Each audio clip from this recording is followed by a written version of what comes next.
step number 5, and in step number 5 we're going to be learning about the financial skills that the wealthy use and the financial concepts that they use in order to create wealth. The middle class and poorer people just don't know about these type of things. Now this is vitally important. You need to learn these steps. Step number 1 is you need to get rid of debt. Debt is like a cancer that is eating inside of you. It just gets worse and worse and worse, not better. I'm talking about bad debt. You need to differentiate, of course, between good debt and bad debt. And bad debt is things like credit cards, for example, where you're spending money on things that don't have any chance of making you any more money.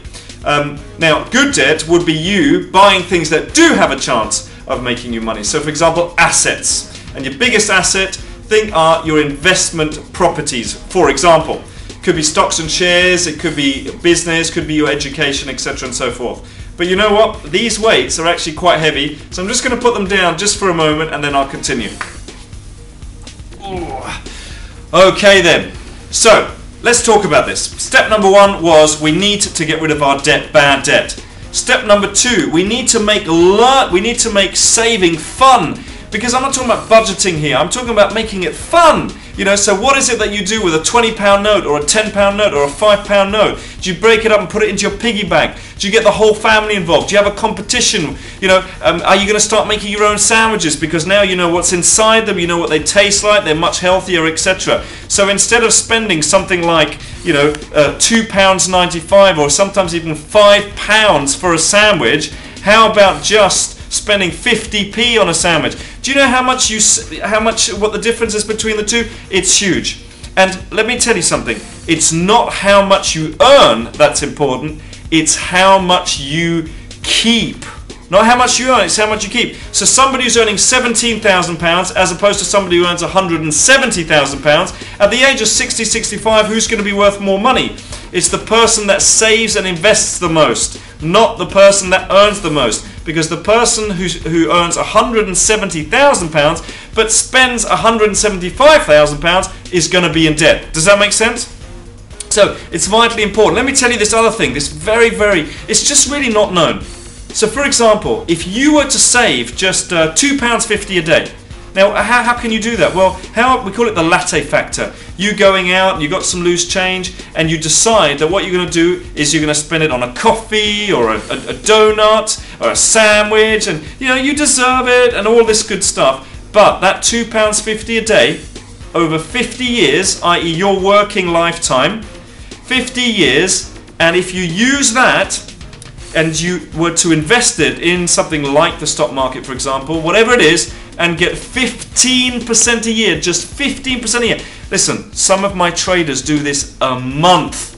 So if you've got to do this in a year, okay, remember some of the indexes do 12.4% just on average, so you can do more than that. If you manage to take £2.50 at 15% a year, at the age of 60, 65, you'd be worth over £2.5 million. That's 2.5 million. 2.5 million. That's an 18-year-old doing this. Now, if you're closer to 40, and you're willing to admit it, if you're closer to 40, you just need to save £5. £5 a day. That's £140 a month. Doing the same thing, 15%, till the age of 60, 65, you'd be worth £1 million. 1 million. So can you become a millionaire in your lifetime? The answer is absolutely a resounding yes. But you need to take action right now. Because what you've got to learn is you've got to learn about compound growth.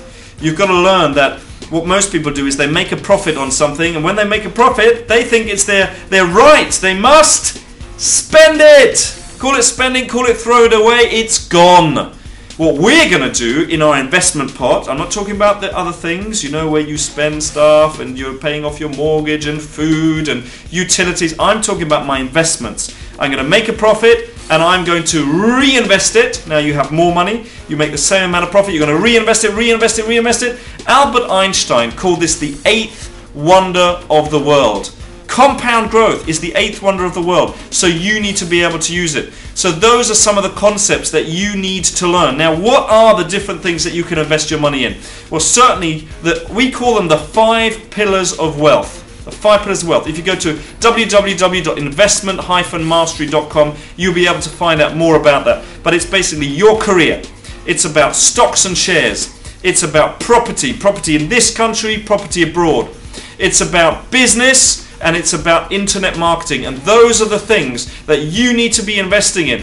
Listen, if you don't know how to invest in those things, because those are assets, and they will grow, they will make you money, or at least they have a chance of doing that, but you need to invest in your education. You need to invest in your mindset, and that's why if you go to www.investment-mastery.com, you'll see exactly what we mean. We have the 5 pillars, and we have the concepts. We have asset allocation, diversification, we have compound growth, and the bottom rung on all of this, it's the foundation, is the mindset and psychology behind creating wealth. Because you can have as many pillars as you like, but if you don't have a solid foundation, then the whole thing will just fall down. Remember, if you think you've got a good job, it's just one pillar. If you think I'm not going to be a slave to anybody, I've got a great business, it's just one pillar. You need as many of these pillars as you possibly can. And we look forward to seeing you at the next step, step number 6.